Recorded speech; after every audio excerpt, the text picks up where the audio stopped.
வணக்கம். நான் டாக்டர் தீபா லாலன். இன்னைக்கு நம்ம என்ன டாபிக் பத்தி டிஸ்கஸ் பண்ண போறோம் அப்படின்னு கேட்டிங்கன்னா, சனி பெயர்ச்சி பலன்கள் தாங்க பார்க்க போறோம். சனி பகவான் மார்ச் மாசம் 29ஆம் தேதி அப்ராக்ஸிமேட்லி 10 மணிக்கு மேல இரவு கும்ப ராசியிலிருந்து மீன ராசிக்கு பெயர்ச்சி ஆகுறாருங்க. இந்த கும்ப ராசியிலிருந்து மீன ராசிக்கு பெயர்ச்சி ஆகக்கூடிய சனியினால நெறைய ராசிகளுக்கு வந்து பார்த்தீங்கன்னா, அபரிவிதமான நற்பலன்கள் அப்படின்றது இருக்க தான் செய்யுது. மறக்கவும் முடியாது, மறுக்கவும் முடியாது, மறைக்கவும் முடியாது. என்ன அப்டின்னா, ஒரு சில ராசிகளுக்கு கண்டிப்பா ஒரு சில தீய பலன்கள், நெகட்டிவ் இம்பேக்ட்ஸ் அப்டின்றத ஏற்படுத்த தான் போறாரு. சனி பகவான் கிட்டேருந்து ஓடவும் முடியாது, ஒளியவும் முடியாது.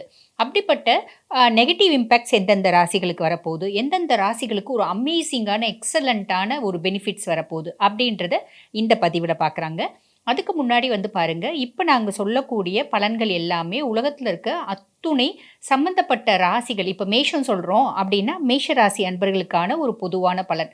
ரிஷபம் சொல்றோம் அப்படின்னா, ரிஷப ராசி அன்பர்களுக்கான ஒரு பொதுவான பலன். இத பார்த்துட்டு இருக்க அந்தந்த ராசி அன்பர்கள், நாங்க வந்து பாருங்க வாழ்க்கையில பல முக்கியமான விஷயங்கள முடிவெடுக்கும் தருணத்துல இருக்கோம்.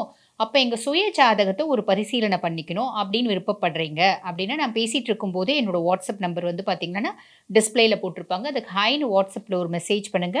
ஸ்டாஃப் உடனே ரெஸ்பாண்ட் பண்ணி அப்பாயின்ட்மெண்ட் ஃபிக்ஸ் பண்ணி குடுப்பாங்க. என்கிட்ட பேசிக்கலாம். சரி வாங்க, காலத்த வந்து தாமதப்படுத்தாம சனி பகவான் என்னென்ன மாரி பலன்கள குடுக்க போறார் பார்க்கலாம்.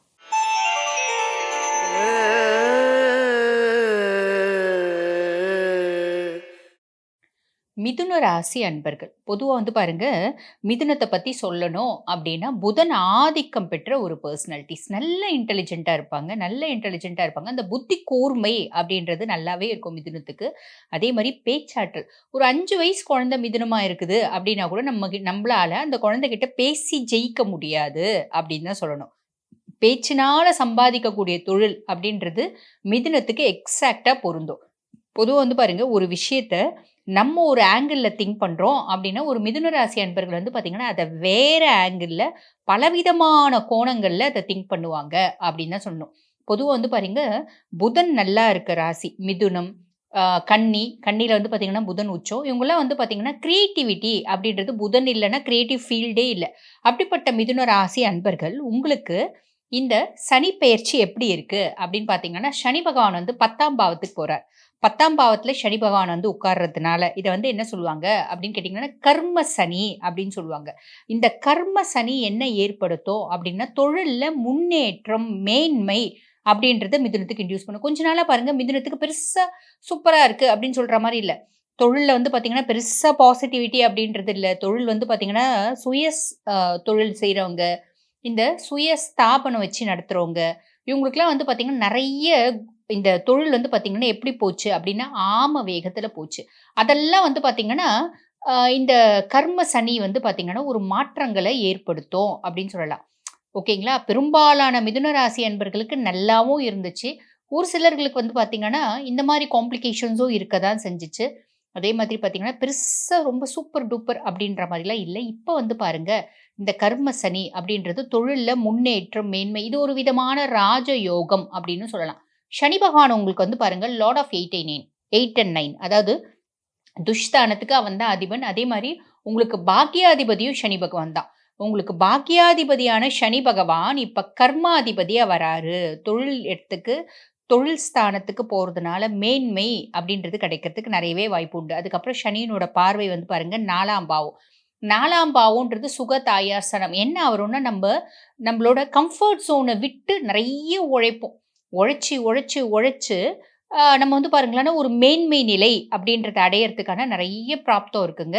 அதே மாதிரி சுக தாயார் ஸ்தானத்த சனி பார்வை அப்படின்றதுனால, அம்மாக்கு உடல்நல குறைபாடுகள் அப்படின்னு இருந்துச்சு பார்த்தீங்களா?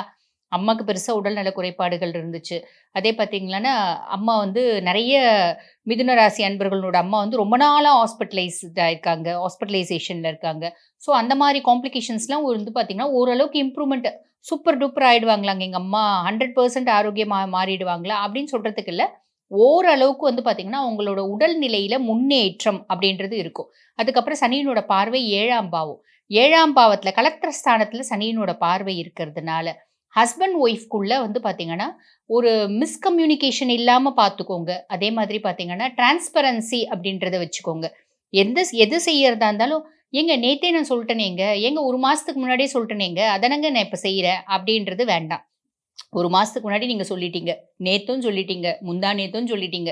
இன்னைக்கு ஒரு விஷயத்த சொல்ல போறீங்க. "ஏங்க நான் 2 நாளா சொல்லிட்டு இருக்கேன் இல்லைங்க, அந்த விஷயங்க." இப்ப நீங்க லேடீஸ் மிதுன ராசி லேடியா இருக்கீங்கன்னா, "அந்த விஷயம் தாங்க இன்னைக்கு செய்யலான்னு இருக்கேன். செய்யட்டுமா?" ஒரு வார்த்தை கேட்டுக்கோங்க. "ஏம்மா நான் தான் 1 மாசமா சொல்லிங்கிறனேம்மா, அதனால நான் செஞ்சுட்டேம்மா." அப்படின்றது வேண்டாம். எது செய்யறதா இருந்தாலும் ஒரு முறைக்கு 4 முறை ஹஸ்பண்ட் ஒய்ஃப்குள்ள கலந்துரையாடல் அப்படின்றது வச்சுக்கோங்க. கலந்துரையாடல் வச்சுட்டு, ஆலோசனை வச்சுட்டு, அப்புறம் நீங்க செய்றீங்க அப்படின்போது, ஹஸ்பண்ட் ஒய்ஃப் ரிலேஷன்ஷிப் அப்படின்றது ஸ்மூத்தா மெயின்டெயின் ஆகுங்க. இல்லன்னா, அதுல சம் சார்ட் ஆஃப் டிஸ்டர்பன்ஸ் வரதுக்கு வாய்ப்பு உண்டு அப்படின்னு சொல்லலாம். அதுக்கடுத்து சனியினோட பார்வை 12ஆம் பாவம். விரயஸ்தானத்துல ஒரு விழுது. அதாவது அ அயன, சயன, போக விரயஸ்தானம் அப்படின்னு சொல்லுவாங்க. அந்த அயன, சயன, போக, போஜன விரயஸ்தானத்துல விழறதுனால என்ன ஆகும் அப்படின்னு கேட்டீங்கன்னா, நம்மளுக்கு வந்து பாருங்க ஒரு செலவு, ஒரு விரயம் அப்படின்றது ஏற்படும். அந்த விரயம் வந்து பார்த்தீங்கன்னா, பெருசா அசுப விரயம் அப்படின்னு சொல்ல முடியாதுங்க. சுப விரயமா ஏற்படுறதுக்கு வாய்ப்பு உண்டு. அப்ப சுப விரயம்னா எப்படி சொல்லலாம்? இப்ப நான் வந்து வீடு ஒண்ணு பார்த்துட்டு இருக்கேன். வீடு ஃப்ளாட் வாங்கலான்னு இருக்கேன். வீடு வாங்கலான்னு இருக்கேன். வீடு கட்டலான்னு இருக்கேன். இந்த மாதிரி செலவு, அந்த செலவுலால நம்ம மனசுக்கு வந்து திருப்தி, சந்தோஷம், மகிழ்ச்சி அதெல்லாம் கிடைக்கும். அடுத்து வந்து பாருங்க, பொண்ணு பொண்ணு இருக்கு. பொண்ணுக்கு வந்து வரன் ரொம்ப நாளா தேடிட்டு இருந்தேன். பெருசா கூடி வரலங்க. இப்ப கூடி வருது. அதனால பொண்ணுக்கு வரன் கூடி வரனால நான் நகை வாங்குறேன். கல்யாணம் பண்றேன். செலவு பண்ணி கல்யாணம் பண்றேன். பையன் இருக்கான். பையன வந்து ஃபாரின் அனுப்பிச்சு படிக்க வைக்கணும்னு பிளான் பண்ணேன். இப்போ வந்து பார்த்தீங்கன்னா, பையனுக்கு ஃபாரின் போறதுக்கான ஆப்பர்ச்சுனிட்டி கிடைச்சிருக்கு. அதனால செலவு பண்ணி பையன ஃபாரின்க்கு அனுப்புறேன். இல்ல நானே மிதுன ராசி தான். நான் வந்து பாருங்க ரொம்ப நாளா ஃபாரின் ஜாப்க்காக ட்ரை பண்ணிட்டு இருந்தேன். இப்ப எனக்கு விசா கிடைச்சிருக்கு. ஸோ செலவு பண்ணி நான் போறேன். இது வந்து பார்த்தீங்கன்னா, இந்த சனி பகவான் 12ஆம் பாவத்த பார்க்கறதுனால நடக்கக்கூடிய விஷயம் அப்படின்னு சொல்லலாம். ஜென்மம் அதாவது அ குரு வந்து பார்த்தீங்கன்னா, ஜென்ம குருவா உட்கார்றாரு மிதுனத்துல. அப்ப பொதுவா வந்து ஜென்ம குருவா உட்கார்றது அப்படின்றது, ஜென்ம குரு வனத்திலே அப்படின்னு சொல்லுவாங்க. அது பெருசா நம்ம யோசிக்க வேண்டியதில்ல. குருவினோட பார்வை எல்லாம் ஃபேவரா இருக்கும். கவலைப்பட வேண்டாம். அதே மாதிரி பாருங்க, பொதுவா குரு பகவான் ஜென்மத்துல உட்காரும்போது, இடம் மாற்றம், தொழில் மாற்றம் அப்படின்றது ஏற்படுறதுக்கு இந்த மிதுனத்துக்கு நெறைய வாய்ப்பு உண்டுங்க. இருக்கிற வீட்ட விட்டு வேற இடத்துல, வேற ஊர்ல போறது, வேற வீட்டுக்கு போறது, தொழில் ஏதோ ஒரு தொழில் செஞ்சுட்டு இருப்பாங்க. திடீர்னு அவங்களுக்கு வந்து பார்த்தீங்கன்னா, சம்மந்தமே இல்லாம இன்னொரு தொழில் அமையும். அந்த தொழில்ல நல்ல சக்சஸ் ஆவாங்க. ஸோ இந்த மாதிரி வாய்ப்புலாம் நெறைய இருக்கு அப்படின்னு சொல்லணும். ஹெல்த்த கொஞ்சம் கரெக்ட்டா பார்த்துக்கோங்க. முக்கியமா பேரண்ட்ஸோட ஹெல்த், உங்களோட ஹெல்த் 2மே ஃபோக்கஸ் பண்ணிக்கோங்க. ராகு பகவான் ராகு கேது பயிற்சி மே மாசம் 18 நடக்குது பார்த்தீங்களா? அதுல வந்து பார்த்தீங்கன்னா, ராகு 9ஆம் பாவம், கேது 3ஆம் பாவம். இது வந்து பெருசா ஹிண்ட்ரன்ஸ் அப்படின்னு சொல்றதுக்கு இல்லைங்க.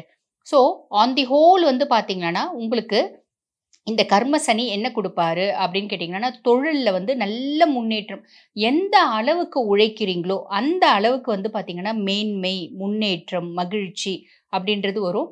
ஸோ தொழில்ல மேன்மை, முன்னேற்றம், மகிழ்ச்சி வரும்போது, பொருளாதாரத்திலயும் மேன்மை அப்படின்றது வரும். சொல்வாக்கு, செல்வாக்கு அதிகரிக்கும் அப்படின்னு சொல்லலாம். இத வந்து பார்த்தீங்கன்னா, ஒரு விதமான ராஜயோகம் அப்படின்னு சொல்லலாம். ஆன் தி ஹோல் வந்து மிதுனத்துக்கு இந்த சனி பெயர்ச்சிக்கு என்ன மார்க் குடுக்கலாங்க அப்படின்னு நீங்க கேட்டீங்கன்னா, ஏறக்குறைய 70% குடுக்கலாங்க. ஓகேங்களா? 70-75% தாராளமா குடுக்கலாம். உங்க சுய ஜாதகத்துல சனி பகவான் எப்படி இருக்காரு? அதையும் பார்த்துக்கோங்க. பார்த்துக்குன்னு அவரும் நல்லா இருக்காரு, தசா புத்தி நல்லா இருக்கு அப்படின்னா, இந்த ரிசல்ட் வந்து சாலிடா வந்துருங்க. கவலையே பட வேண்டாம். எவ்ளோ நல்லா இருக்கு அப்படின்னாலும், நம்ம வந்து பார்த்தீங்கன்னா, ஒரு பரிகாரம் அப்படின்றது சொல்ல தான் செய்வோம். அந்த பரிகாரம் என்ன அப்படின்னு கேட்டீங்கன்னா, அதுக்கு முன்னாடி கேது பகவான் 3ஆம் பாவத்துல இருக்காரு. அதுல சின்ன நெகட்டிவ் இம்பாக்ட் இருக்கும். அது என்ன அப்படின்னு கேட்டீங்கன்னா, நம்ம வந்து நம்மளோட சகோதரர்கள் இருக்காங்க. முக்கியமா நம்மளுக்கு இளையவங்க இருக்காங்க. இளைய சகோதரர்கள் இருக்காங்க. அப்படின்னா, அவங்கள வந்து கொஞ்சம் பெரிய லெவல்ல காசு டீலிங்கு, பெரிய லெவல்ல அவங்க கிட்ட பொறுப்பு தொழில் நடத்துறீங்க நீங்க. பெரிய லெவல்ல பொறுப்பு குடுக்குறீங்க. பெரிய லெவல்ல எல்லா எக்கனாமிக்கல் டீலிங்ஸும் அவரு தான் பண்றாரு. காசு டர்ன் ஓவர் அதெல்லாம் பண்றாரு அப்படின்னா, கொஞ்சம் அது வந்து கொஞ்சம் கேர்ஃபுல்லா இருங்க. ஏன்னா, ஒரு சில சமயம் அதனால ஏமாற்றங்கள் நம்ப தம்பி தான்ப்பா நம்பி நான் அவ்ளோ காசையும் குடுத்தேன். என்னோட இவ்ளோ நாள் உழைச்ச அத்துணைக்கான ஒரு பலனும் வந்து பார்த்தீங்கன்னா, அவர்கிட்ட நம்பி குடுத்தேன். மொத்தமா வந்து அது நெகட்டிவா நோக்கி போச்சு. மொத்தமா ஏமாத்திட்டாரு அப்படின்னு சொல்றதுக்கான வாய்ப்பும் இருக்கு. எல்லாருக்கும் கிடையாது. ஒரு சிலருக்கு அந்த மாரி வாய்ப்பு வரத்துக்கு சான்ஸ் இருக்கு. அதனால அது கொஞ்சம் ஃபோக்கஸ் பண்ணிக்கோங்க. சரி. பொதுவா வந்து பாருங்க, சனி பகவான் கர்ம சனியா இருக்காரு. 10ஆம் பாவத்துல இருக்காரு. நெறைய நல்லது தான் செய்ய போறாரு.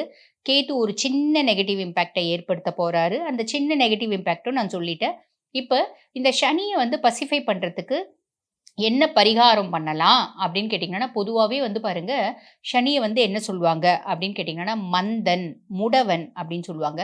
அப்ப அவருக்கு வந்து என்ன மாதிரி ஒரு பரிகாரம் செய்யும்போது அவர் திருப்தி அடைவாரு அப்படின்னு கேட்டிங்கன்னா, மாற்றுத்திறனாளிகளுக்கு உணவு, உடை இந்த மாரி நம்ம வாங்கி குடுக்கும்போது அவரு திருப்தி அடைவார். அதே மாதிரி 3ஆம் பாவத்துல இருக்க கேது கொஞ்சம் பசிஃபை பண்றதுக்கு என்ன பண்ணலாம் அப்படின்னு கேட்டிங்கன்னா, ரோட்ல டாக்ஸ் இருக்கு பார்த்தீங்களா? Street dogs. அந்த ஸ்ட்ரீட் டாக்ஸ்க்கு உணவு குடுங்க. உணவு குடுக்கறது மூலியமா, நம்ம வந்து கேட்டு வந்து ரொம்ப பிரீத்தியாவாரு, ரொம்ப சந்தோஷம் ஆவாரு, நெறைய கெடுபலன்கள குறைப்பாரு. அதுவும் இல்லாம நம்ம வீட்ல டாக் வளர்க்குறோம் அப்டின்னா ரொம்பவே சந்தோஷம். வீட்ல வளர்க்குற டாக் அது புள்ள வந்து சொல் பேச்சு கேட்க மாட்டேங்குது அப்டின்னு சொல்லிட்டு குழந்தைங்கள ஒரு கோல் எடுத்து சாத்து சாத்துன்னு சாத்துறது, அதெல்லாம் கூடாது. கேது வந்து கோபம் அடைவாரு. சனி பகவானும் கோபம் அடைவாரு. ஸோ, மிதுனம் கர்ம சனி எப்படி இருக்கு அப்டின்னு கேட்டீங்கன்னா, மேன்மையை நோக்கி வாழ்த்துக்கள்.